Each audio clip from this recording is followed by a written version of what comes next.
Ikaw ba ay nagawa ng ECG at may interpretation ng non-specific STT wave changes? Kung ganon, huwag kang mag-alala. Ang mga non-specific STT wave changes ay mga minor or hindi sila malala na changes or findings sa ECG.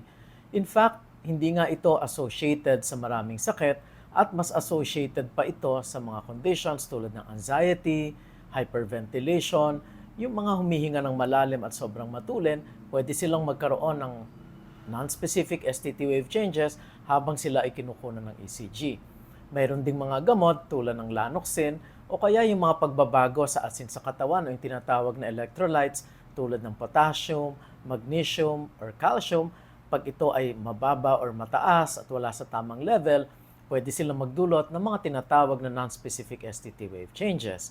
At sa isang study na ginawa sa US, in fact, ito ay madalas. Nakikita ito pangkaraniwan sa more than 10% o isa sa mga 10 tao na ginagawa ng ECG.